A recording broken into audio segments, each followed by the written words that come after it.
Is it possible that this B-29 crew was actually saved by the mistake of a young crew member?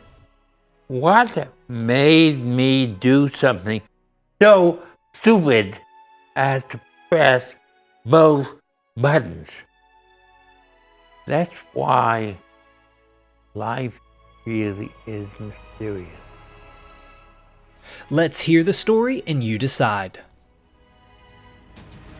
As the United States is slowly pushing the Japanese back in 1944, the call of duty is still ringing for young volunteers to join the fight, and one of the biggest needs is air crews, specifically for the brand new B-29 Superfortress.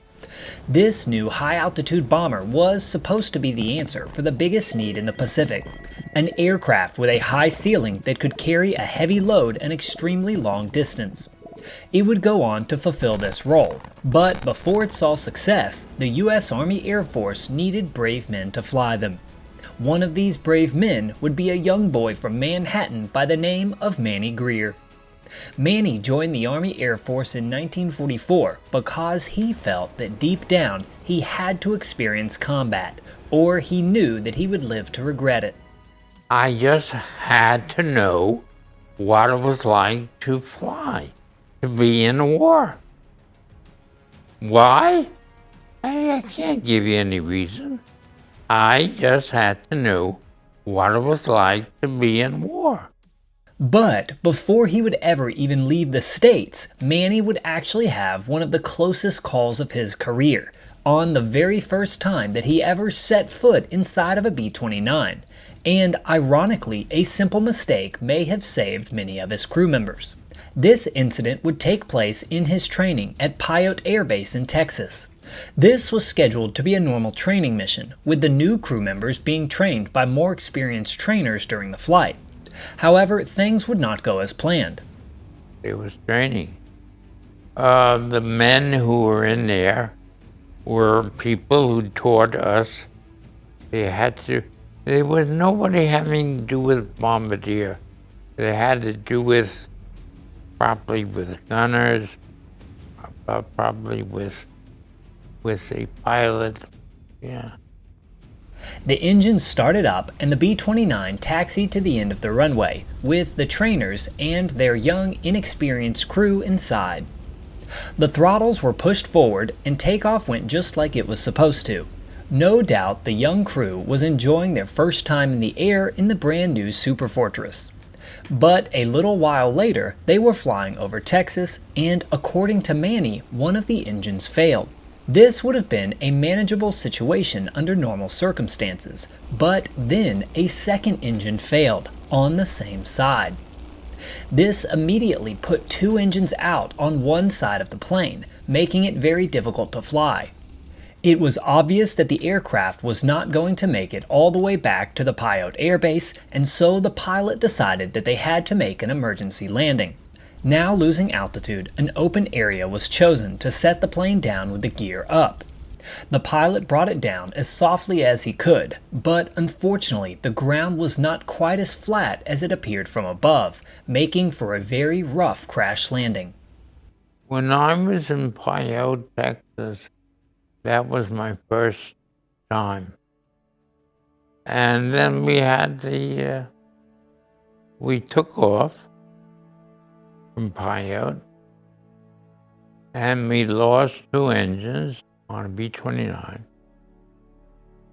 So we headed back to the air at Pyote, but we didn't make it. We crash landed in a field that looked level, but it wasn't. A good pilot in a crash landing hits the tail first, and by doing that, he killed the tail gunner, but everybody else, and the only other person who was killed was a trainee. Why didn't they tell the tail gunner to leave the tail for the crash?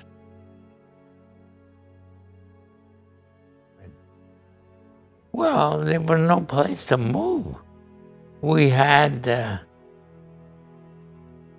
extra people in the plane. We had the trainees were there. Because I wasn't, when I looked back, all I saw was people. There was no place for me to go. I didn't want to be in the nose of a plane in a crash landing, but there was no place to go. There were trainees. This was the first time we were ever in B-29. Did you know those men?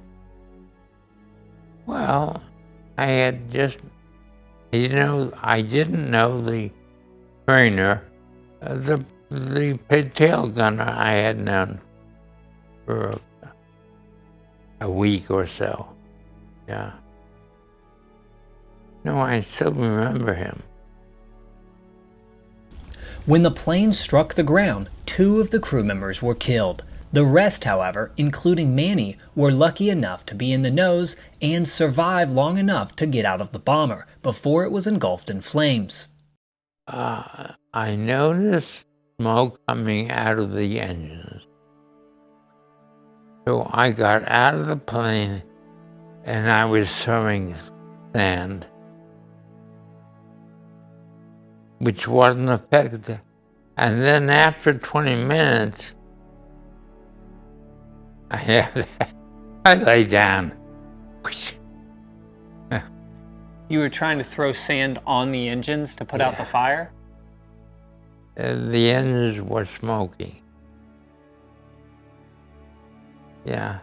So after about 20 minutes, and then I went to the hospital there. We were close to the field, and an ambulance picked us up. And because I was sitting in the bomber's seat, I had what was known as fibrositis, which means my shoulders I was shaken up. So after about 20 minutes, I lay down and I couldn't move. So the ambulance picked me up and I was in the hospital maybe a month. Ironically, Manny realized later that a mistake that he had made may have likely saved the lives of his crew members and even himself. Originally, this training mission was supposed to begin in the early morning, around 4 a.m. This would have meant that the crew were taking off and landing in the dark. But there was a problem shortly before takeoff that caused them to delay this flight.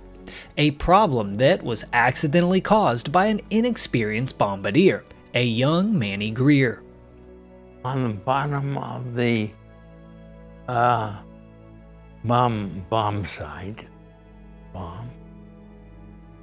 there's a box. And you press one button and the bomb bay opens. So you examine.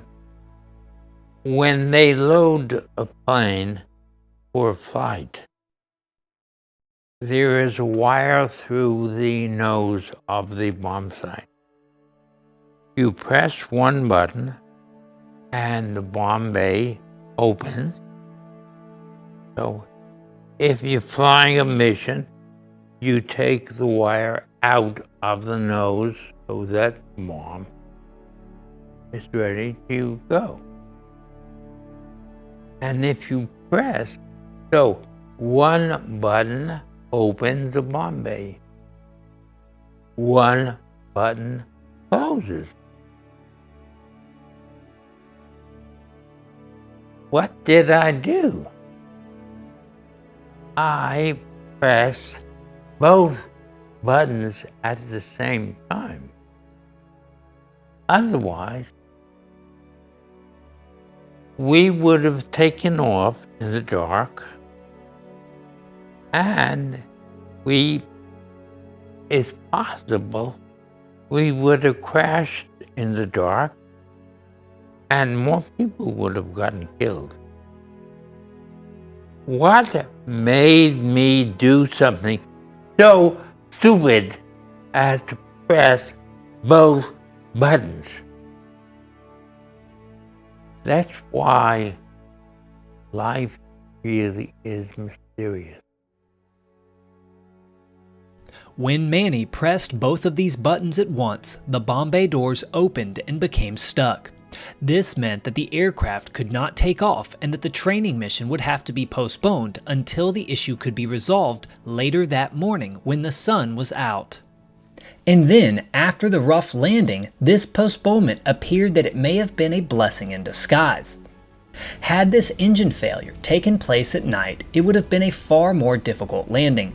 For the pilot, it would have certainly been tougher to determine exact distance to the ground, and he would have likely not been able to select an ideal landing area. If this had happened, the crash almost definitely would have resulted in more casualties, and likely the young bombardier in the nose, Manny Greer, would have been one of them. But miraculously, this somewhat silly mistake may have went on to potentially save his life. So, But I don't want somebody to come after me at this age and say, hey, schmuck.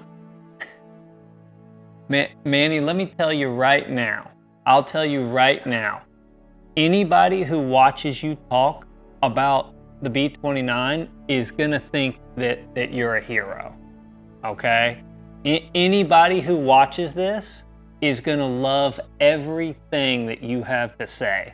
Okay? Every single thing. I promise you that. Okay? So don't you worry about anything. Okay? And one thing I want to tell you too, Manny, is before we post this anywhere, we get to cut it and edit it. And what we do is we're going to make you look good. Okay? I promise you that. We're going to make you look real good. My friend, I don't give a Fair enough, Manny. It's not important to me. My life has been so miraculous that make me feel good. Okay, Manny. No problem at all. Well, you're doing great. Following the long recovery from this crash, which actually included a broken back, Manny was given the option to accept an office job. But instead, he opted to return to his crew so that he could see the combat he so desperately wanted. And fortunately, he would arrive in the Pacific just in time to do this. All this coming soon in part 2 of Manny's story. Comment whether or not you think Manny's mistake actually saved his life, and if you know a living veteran like Manny, please reach out today. Until next time.